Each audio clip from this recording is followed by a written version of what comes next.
اصولی طور پر تو آئیڈیل حالات میں تو یہی ہونا چاہیے تھا نا کہ وہ صوبہ کی پالیسی گورننس اور اس حوالے سے گفتگو کرتے. آل دو کہ اب بھی وہ یہی گفتگو کر رہے ہیں لیکن انہوں نے مشروط عمران خان سے کر دیا ہے. لیکن وہ اب عوام میں آئے ہیں تو جن باتوں کا موجودہ نظام کو خوف ہے اور اس کا ہم اکثر پریس کانفرنسز میں ٹی وی ٹاک شوز میں اس کا اظہار دیکھتے رہتے ہیں. آج کا گزشتہ ایک ہفتے کا بلکہ 13 اکتوبر سے بھی 2-3 روز پہلے آپ چلے جائیں جب اڈیالہ جیل سے اناؤنسمنٹ آتی ہے, وکلا آ کے ملاقات کر کے باہر نکلتے ہیں, عمران خان کی بہنیں باہر نکلتی ہیں کہ علی امین گنڈا پور اب وزیر اعلیٰ نہیں رہیں گے اور سہیل آفریدی پہلا نام ہے. تب سے آج تک پاکستان کا سب سے بڑا مسئلہ موجودہ نظام کے لیے سہیل آفریدی. آپ سوشل میڈیا اٹھا کے دیکھ لیں, آپ مین سٹریم میڈیا اٹھا کے دیکھ لیں, آپ وہاں پہ ٹاک شوز اٹھا کر دیکھ لیں تو سہیل آفریدی صاحب کے ہی چرچے ہیں. ملاقات نہیں ہونے دی جاتی تو وہ اس دن کی سب سے بڑی خبر بن جاتی ہے.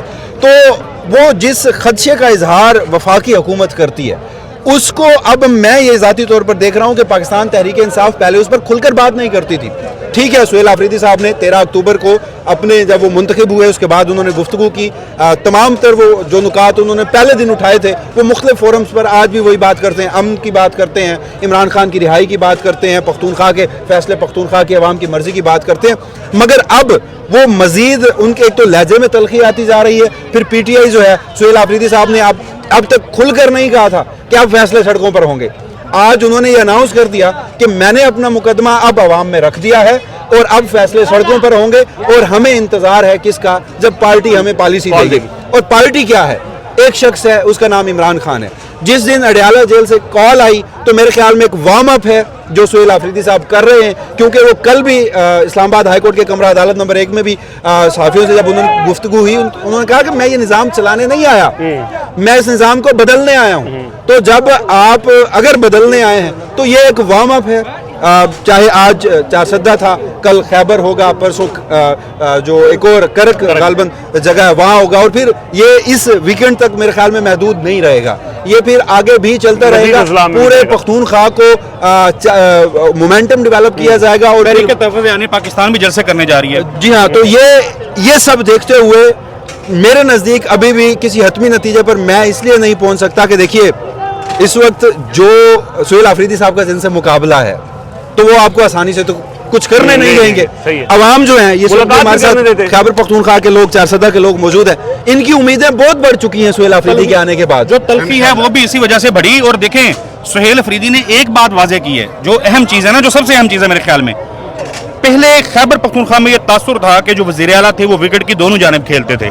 تو سہیل آفریدی نے تو جو جس کو کہتے ہیں کہ بس سامنے آ کے کھڑے ہو گئے ہیں اور انہوں نے واضح طور پہ کہہ دیا ہے کہ پالیسی صرف عمران خان کی ہوگی. تو دونوں طرف کھیلنے والی کہانی نہیں ہے. ایک بندہ جس کو وزیر اعلیٰ بننے سے پہلے آپ کہیں کہ ہمیں قبول نہیں ہے یا ہم نہیں بننے دیں گے, جس قسم کے سٹیٹمنٹس آتے رہے مجموعی طور پہ اسٹیبلشمنٹ کی طرف سے بھی آئے, حکومت کی طرف سے بھی آئے, وہ وزیر اعلیٰ بنے ہیں. اس کے بعد کیا جا رہا ہے. بہتر تو یہ تھا نا کہ وہ جب گئے تو ان کو ملاقات کروا دی جاتی, وہ عمران خان کو مل لیتے, کون سی قیامت آ جانی تھی, اتنی تلخی بڑھنی نہیں تھی. تو اب تلخی بڑھ چکی ہے. دیکھیے مسائل اگر ہوتے نا عوام میں آ چکے ہیں, اگر مسائل ہوتے نا وفاقی حکومت کو یا ہائبرڈ نظام کو, پختونخوا کے لوگوں کا واقعی ہی کنسرن ہوتا, وہ سنجیدہ لیتے اس مسئلے کو, تو ملاقات ہو جانی چاہیے تھی. کچھ چیزیں اب انا سے بھی ان کی بڑھ چکی ہیں.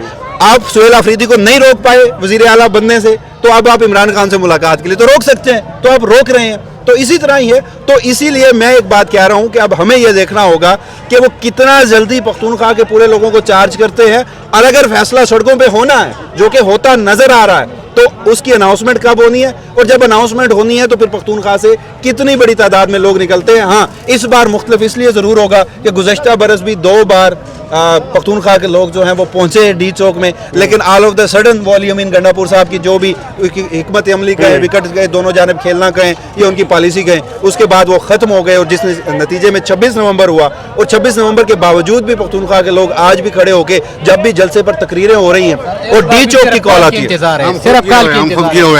ڈی چوک پہ ایگزیکٹلی ابھی آپ جذبات سن رہے ہیں, ذرا بات کرتے ہیں, ہم بات بھی کر رہے تھے. تو میں وہی بات کر رہا تھا کہ لوگ پرسکون کھڑے ہیں. جب بھی کال آتی ہے کہ ڈی چوک جاؤ گے فیصلے سڑکوں پر ہوں گے, اب میں نے اپنا مقدمہ عوام میں رکھ دیا ہے, پختونخوا کی پالیسی پختونخوا کے عوام اور عمران خان طے کریں گے. آپ لوگوں کا اس وقت جذبہ دیکھیے, آپ لوگوں کا اس میں اینگر دیکھیے, آپ لوگوں کی اس میں امید بھی دیکھیے. تمام جذبات کی عکاسی ان کے چہروں سے, ان کی آنکھوں سے ہو رہی ہوتی ہے.